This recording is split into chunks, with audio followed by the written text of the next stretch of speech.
ये गाना भारत की पहली महिला प्लेबैक सिंगर शमशाद बेगम का है। रोए माता पिता उनकी दुनिया चली। ये गाना सुनकर स्टूडियो में मौजूद हर शख्स रोने लगा था। मेरी किस्मत में जाना था परदेस रे। लेकिन गायिका शमशाद बेगम की आंखों से एक भी कतरा नहीं गिरा। छोड़कर अपने बाबुल का अंगना चली। इस गाने से पहले ही शमशाद बेगम फिल्मों से संन्यास ले चुकी थीं। इस गाने से बॉलीवुड में दोबारा शमशाद बेगम की एंट्री हुई थी। मैया बाबा ने सुख मोहे सारे दिए। लेकिन इस गाने के लिए निर्माता महबूब खान और संगीतकार नौशाद साहब ने शमशाद बेगम को कैसे मनाया, यही बताएंगे हम आज की इस खास पेशकश में।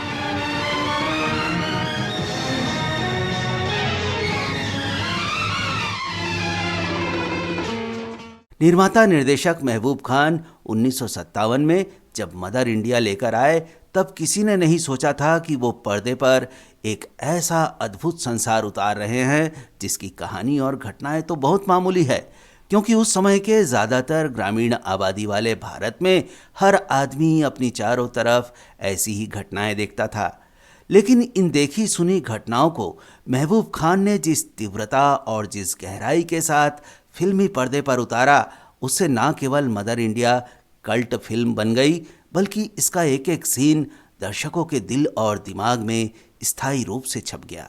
गाड़ी वाले गाड़ी धीरे हाँक रे। इस फिल्म को देखकर यकीन नहीं होता कि हिंदुस्तान कभी ऐसा भी हुआ करता था। दुख भरे दिन भी तेरे भैया तब सुख आयो रे। जिस गाने की हम बात कर रहे हैं वो मदर इंडिया के सभी 12 पॉपुलर और सदाबहार गानों में से महज एक गाना था। लेकिन ये गाना सुनकर आपका दिल तो भर आएगा ही, साथ ही आंखों में खुशी की एक चमक भी दिखाई दे जाएगी। मोरी चूड़ियों की लाजब तोरे हाथ है। शमशाद बेगम की शीशे जैसी साफ, सुरीली और खनकती हुई आवाज में ये गाना आज भी उतना ही पसंद किया जाता है। हालांकि इस गाने के लिए निर्देशक महबूब खान और संगीतकार नौशाद को कुछ ज्यादा ही मेहनत करनी पड़ी थी। पी के घर आज प्यारी दुल्हनिया चली। मदर इंडिया के इस विदाई गीत के लिए महान गीतकार शकील बदायूनी ने आंखों में आंसू ला देने वाली पंक्तियां लिखी थी। मैया बाबा ने सुख मोहे सारे दिए।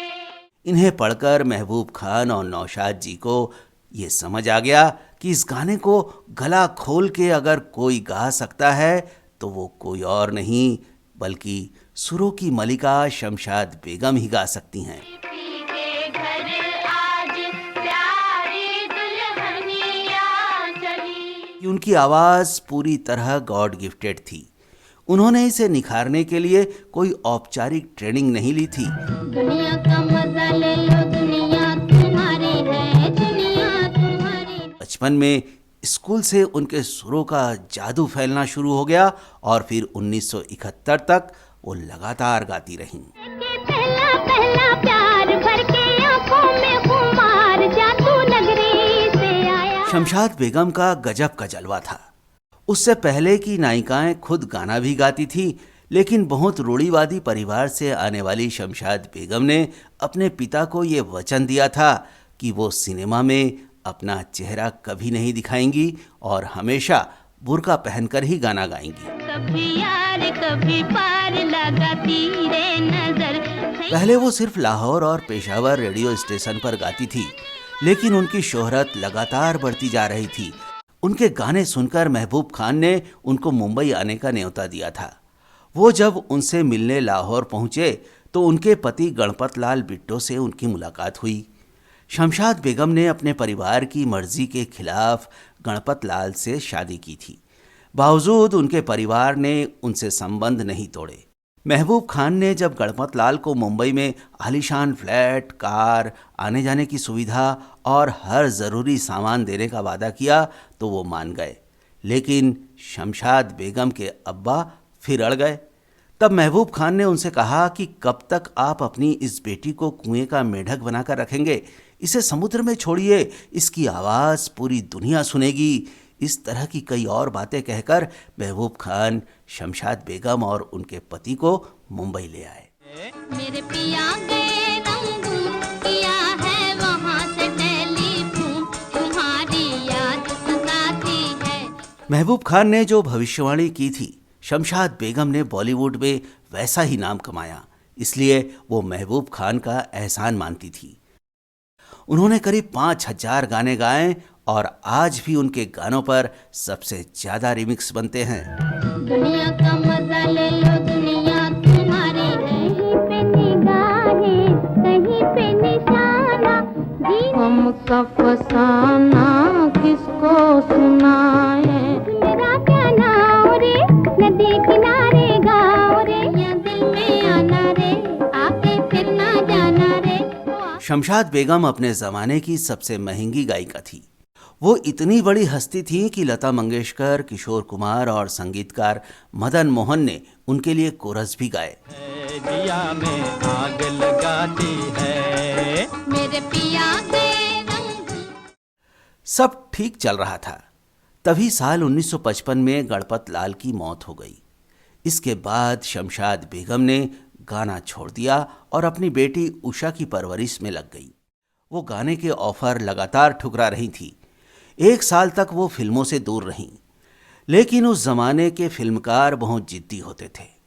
महबूब खान तो जो ठान लेते थे उसको पूरा करके ही मानते थे। नरगिस पर शमशाद बेगम की आवाज़ बहुत सूट करती थी, इसलिए महबूब खान और नौशाद चाहते थे कि नरगिस के लिए ये गीत शमशाद बेगम ही गाएं। इसलिए जब वो शमशाद बेगम से मिलने और बात करने पहुंचे तो महबूब खान ने उनको लाहौर से लेकर मुंबई लाने की सभी पुरानी बातें याद दिलाई। उनसे खूब मिन्नतें की, दर्शकों और श्रोताओं की पसंद और सुरों की उनकी साधना की याद दिलाई।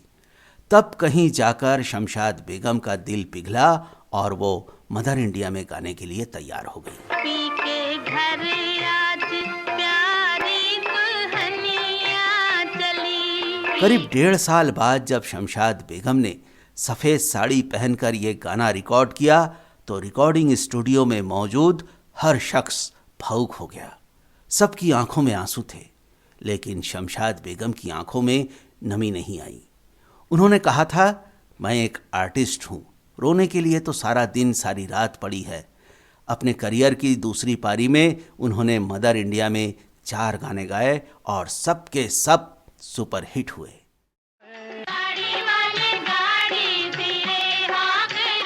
भरे दिन बीते रे भैया, अब सुख आयो रे।